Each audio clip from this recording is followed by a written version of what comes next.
So the experts claim that the automotive market, the car and truck market, have literally flipped. Well, what do you think? I'd love to hear your comments down in the comment section below, but basically what we're talking about is a time now, we know 2020, it was off. All bets were off. Car prices were through the roof. By the time you hit 2022, interest rates were starting to spike.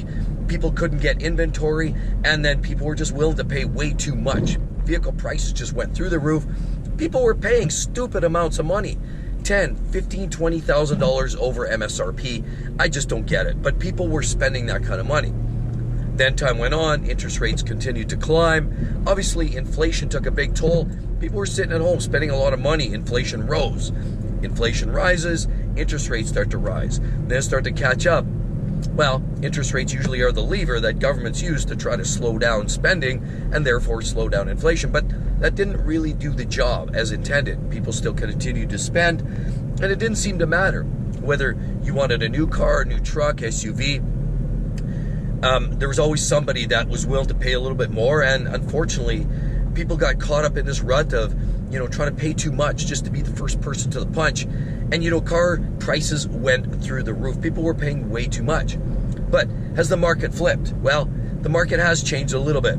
Now, these so-called experts that say this is the best time, the market is an absolute buyer's market right now. Well, I'm going to say, I don't know about that. Let's talk about it for now. Because if you've been walking around the lots, I've been shopping lately. I've been out to truck lots, car lots, SUVs, you name it. The big threes, domestics, imports, you name it. What we're starting to see, there's some pretty distinctive numbers out there. Vehicles that aren't selling, electric vehicles. Depreciation crushes them, 30% year over year on depreciation. You buy an electric vehicle from the Mercedes, the Audis, the e-tron, the EQE, EQS, those things are going for, you're losing 50% in the first year because they're a non-Tesla electric vehicle, and they're even less popular than buying a Tesla. So those vehicle markets are suffering right now. People are literally not paying, well, they're quite clearly overpaying for the new prices, and there are incentives because people are getting government rebates and all these kickbacks and whatnot to try to get on the green program. So people are motivated, incentivized. That's really, from what I can tell, the only real reason people are buying new electric vehicles, because once they're on the used car market, it's a much harder proposition. And a lot of dealers that were landing with electric vehicles, like used Teslas that were maybe 3 years old on a car lot as a trade-in, were very hard to sell for a while. Now, while Hertz, sure, they were flipping some of their electric vehicles, those were selling fairly well because they were pretty much, they might have had 40, 50, 60,000 miles on them, and they were literally going for as little as $15,000, $20,000. So some people were willing to take that chance. But has the market in fact flipped? Well, we know the market was really high 2 years ago, a year ago. Interest rates are still holding, but people are still spending. And while they say, well, okay, generally the projection was we're going to see some big aggressive discounts here as of, probably get past tax season, shortly thereafter, May, June, and all of a sudden we're going to see some big discounts. Discounts to the point where it's going to make an impact. But I don't know how much of an impact it's having. I mean, I've been down the car lots looking at new trucks. I'm still finding stickers on a lot of these brand new trucks for as much as $70,000, $80,000, $90,000, $100K. The brand new Ford F-150 Lariat, we know with the revised bumpers and all that goodness, $98,000. And sure, they give you a couple discounts, a little black pack, they kind of trimmed off some dollars there, $500, this, that, and the other. You're still paying for a brand new F-150 Lariat, $95,000, $97,000. Same thing goes, of course, with a Denali F-150 GMC. You're still paying $100,000. Same thing with Ram. You get the top end Rams, you're spending $100,000. So, does that feel like the market's flipped? Doesn't really feel that way to me. Now, is it a buyer's market? It's transitioning, is what I'll say. Has the market flipped? I don't know. It's turned. It's turned loosely. It's like, when you go to bed at night, you basically get in bed and you're cold or you're too hot and you want to turn over. Well, it might be, instead of flipping 180, you might be just flip on your back. So in other words, it's partially flipped. Vehicles are starting to sell a little bit. Now, while I'm starting to see some of these vendors aren't necessarily posting these updated numbers, we know the days supply is going up. We know there's a lot more inventory on the lot, but we also know that the average transaction price is still climbing. We're at $48,500 and then change. So if the average transaction price is continuing to rise, why is that happening? How is that impacting you as the consumer in a positive way? It's not. You're paying more today than you did a year ago, than you did 2 years ago. And while we're not seeing these big, here's the sticker and this guy paid 15 or 20 over, the revised ratcheting effect means these new car prices are now reset at these higher values. We're seeing these numbers that are just absolutely obscene. But I've always been a believer in, making your existing vehicle run as long as possible. What am I driving here? This is my 2003 Ram. And unless this thing literally blows up or melts down on me, I'm pretty sure that I'm gonna run this thing till there's nothing left. I mean, you've all seen the bodywork on it is pretty solid.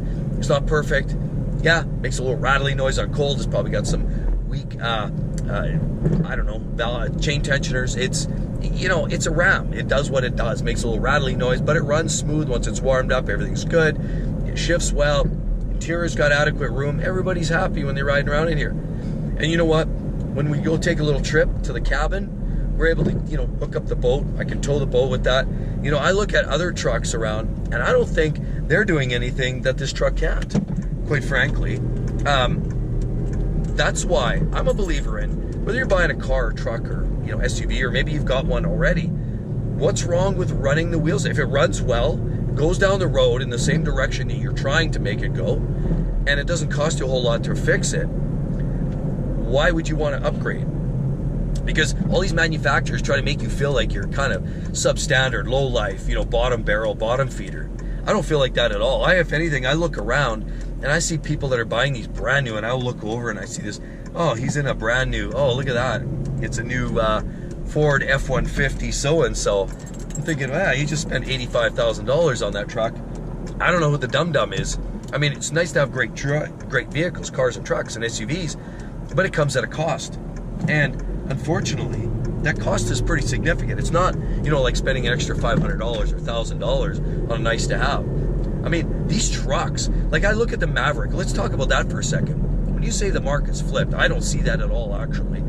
And is this a good time to buy? Yes, there's more incentives if you need to have a new vehicle, because maybe your old truck, your old SUV, your old car has finally hit the end of the road, and there's nothing left. It's rotted out. Maybe there's just too many repairs, and there gets a point where every vehicle actually gets to that stage. Maybe if your vehicle's at that point, yeah, I understand moving on to an upgrade.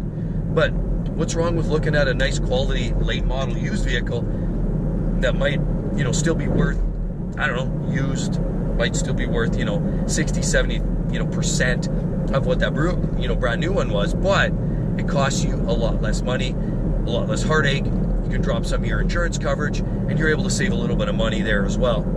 You're also less worried about slotting into those tight mall parking spots, and you're good. I do not worry about driving my used car. I just look after it. I do my oil changes. I clean it once in a while, but I don't get too worked up. And I think having a good used vehicle that is reliable, that gets you down the road, is ultimately the best decision right now. Because I think what we're seeing is the market has turned a little bit. It hasn't flipped to 180. I'd say, like I said, it's flipped to 90. So, whereas a year ago, no dealers were negotiating. Dealers were sitting in the dealership. They were sitting inside the showroom, and they'd wait for you to come and find them and almost beg and grovel to have an opportunity to feel so blessed to have their time shared with you, is the way it felt sometimes. You felt like a dumbass going up there to try to ask them for all their valuable time.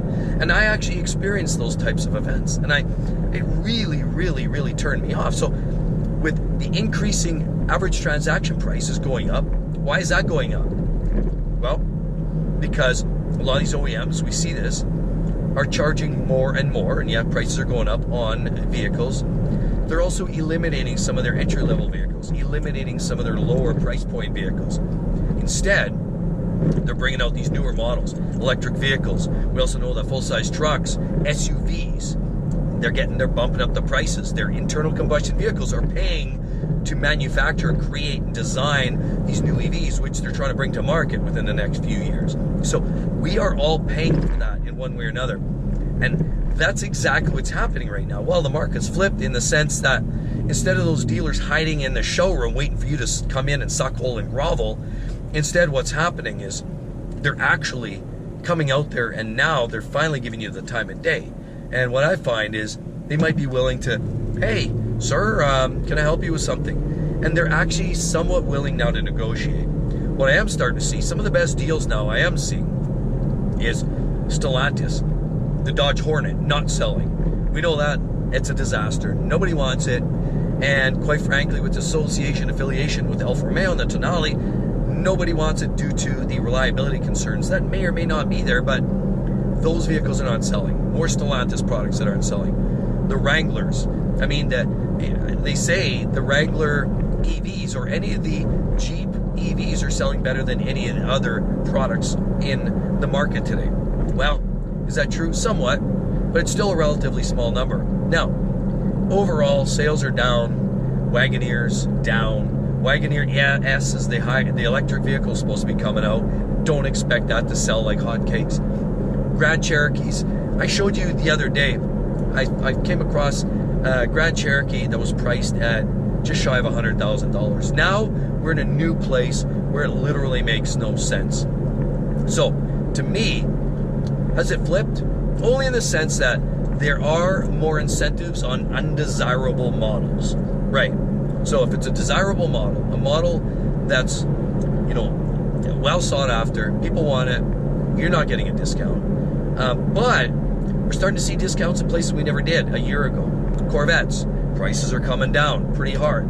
People aren't buying them as much. They're not as hot as they once were. The Z06, people were charging $100K over MSRP. That's absolutely bananas. So we're at a place now where finally some of that dust is settling and people are not spending that kind of money. People are starting to figure out, you know what, nah, I don't need it that bad.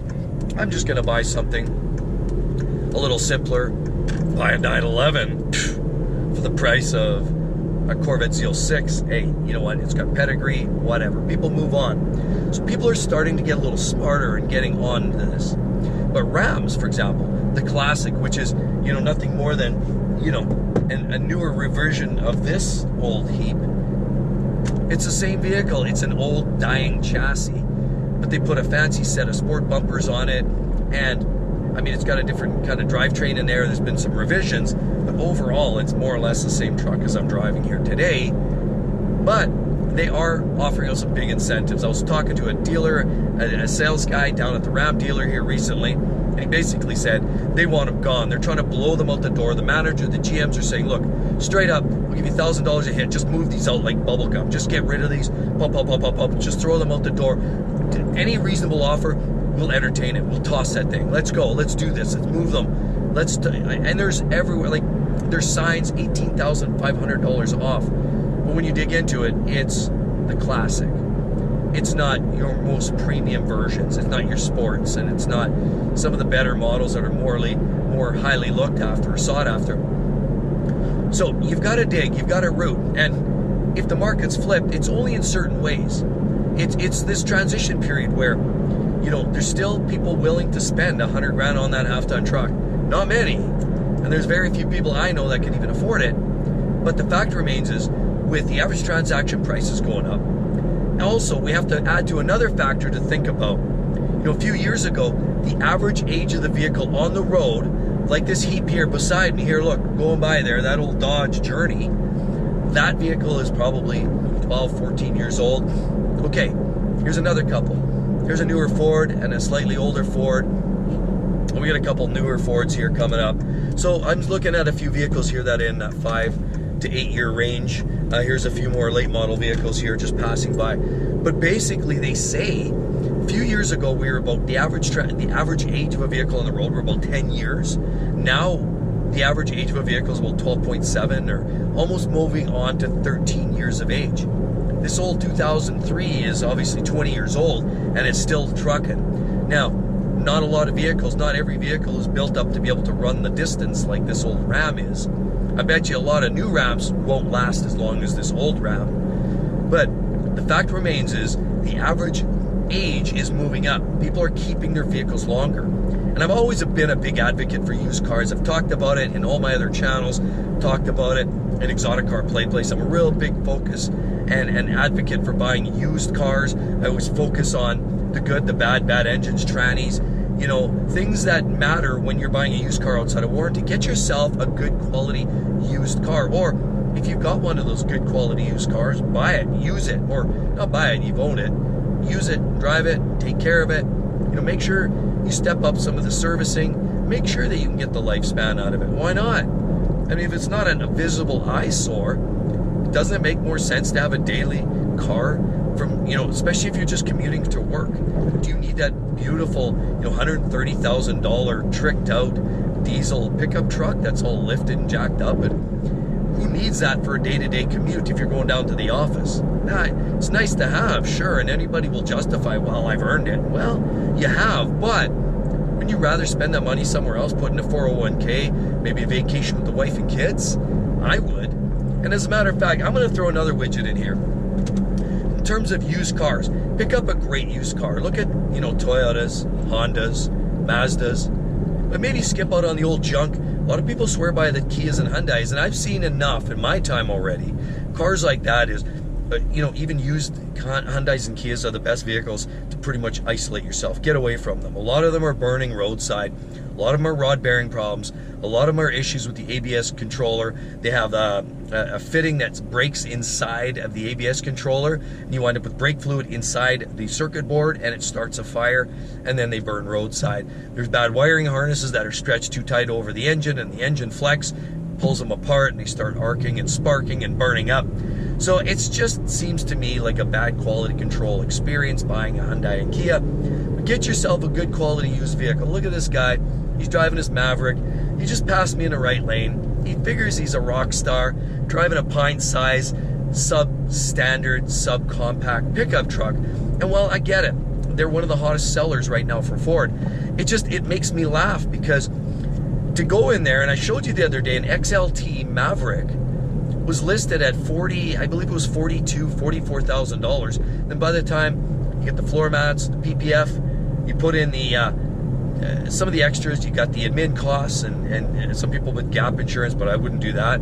Just put in a few of the extras, put GST, PST, harmonized sales tax, state taxes, and all those other little costs. Now you're up to 50,000, over 50 grand out the door cost.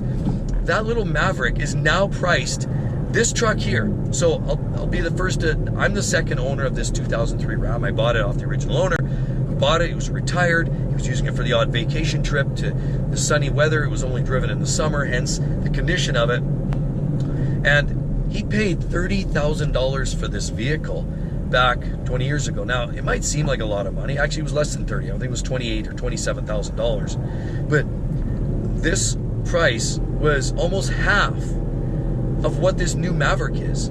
That new Maverick, I kind of laugh because people are getting distracted by the smoke and mirrors and the fact that these prices are way too high anyway. Even a Maverick is, to me, a little bit of a joke because you have a vehicle now that's priced as much as 5 years ago a new F-150 XL, maybe a lightly, XLT was the same price as these new Mavericks. XLT Maverick. It's hilarious to me. People just seem to be okay with spending that kind of money on these things. And I I'm going to say it. I think that the part of the issue that we've seen here in the last couple of years is the buyers. Right there he is. He passed me in the right lane. That was cool.